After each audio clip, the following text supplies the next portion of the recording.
Many of us have been as scarecrows, alone, apart, and living with warning cries of keep back, as isolation has ravaged the social structure with its paranoid sniffles and groans. Isolation, once a word only ever really heard in terms of geography, or maybe with sadness in regard to the elderly at Christmas, but for the past parcel of months it has been on everybody's lips, and felt in everybody's parts. Each time I hear it spoken, I am put in mind of Beckett and the apocalyptic isolation of his theatrical characters. The pandemic has forced us all into quirky, absurdist vignettes of our own, and so to paint the plays of Samuel Beckett, I decided, was to paint the situation of society. And I have left all actors out. Like scarecrows, my cast are hollow costumes, masks. Perhaps they are waiting to be occupied. Perhaps we already fill them. As we wait for life to return to an impossible, nostalgic normal, so they wait, of course quite futilely, for Godot. What better analogue for lockdown than waiting for Godot?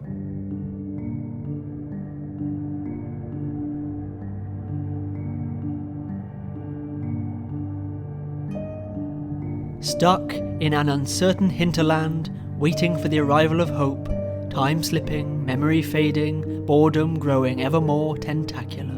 It hurts to walk. We want carrots, but all that's turnips. We can never leave. One day is just like the last, just like the next. Nobody comes, nobody goes. It's awful. Here comes a figure of authority. Oh dear, he is just as useless and confused. Oh dear, he has gone blind. Wasn't he always blind? And here is his lackey. Oh dear, he thinks too much. Oh dear, too late. He's become mute. Was he really the servant after all? They both leave us all the same. At last, a messenger of hope. But he has been before, hasn't he? And hope never arrived. Has he even noticed that we're here, that we're waiting? Try to get answers. Try to get the truth. Catch him. Oh dear. He's gone as well. And we resume the struggle.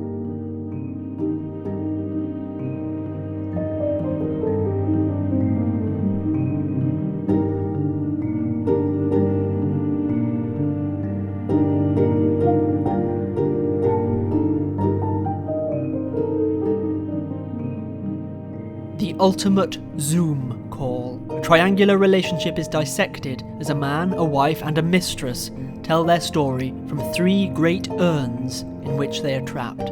They speak one at a time, only when lit by an intense spotlight, the fourth character, the camera, the screen. And all the cliched domesticity of their situation is nattered out as an obsessive fugue, its characters after so much time in the urns, unaware of a world outside of themselves. So close, so long distance.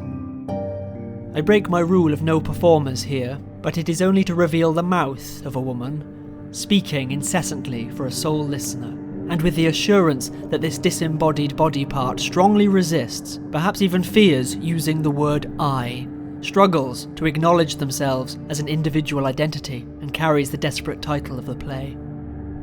Come and Go sees conversation become ritualized. Secrets and small talk choreograph a gentle shifting as each character has a turn in the centre position. Perhaps it's their day to host the video conference, and at its end the three finally join hands and become interlinked in the old way, returning to their old habits, their old behaviour, that which they have been reminiscing on.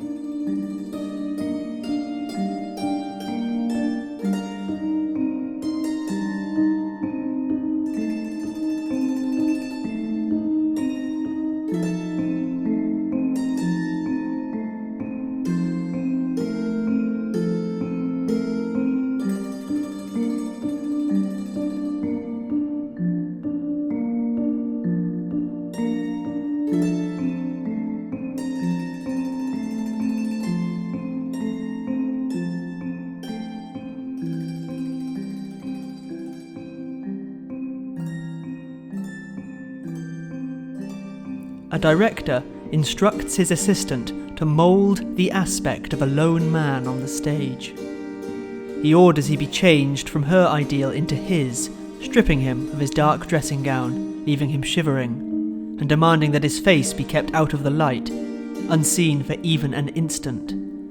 The director is irritable and has little time or attention for this work. He has better places to be. The assistant wipes down, decontaminates their own chair before risking a brief rest, and eventually, between them, they make of the protagonist a perfect victim, an ultimate thrall, a terrific catastrophe.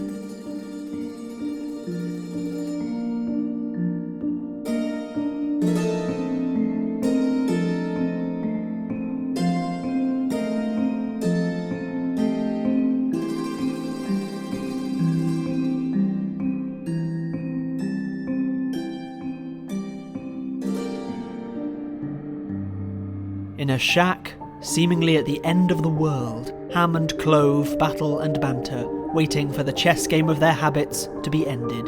But at the back of the room are two dustbins, where Ham's parents, Nag and Nell, reside. Unable to escape the rubbish heap, locked in with Ham's harsh ingratitude, the two oldsters reflect on happier days in happier places, and, despite the sorrow and aggravation of their situation, remain gentle and parental.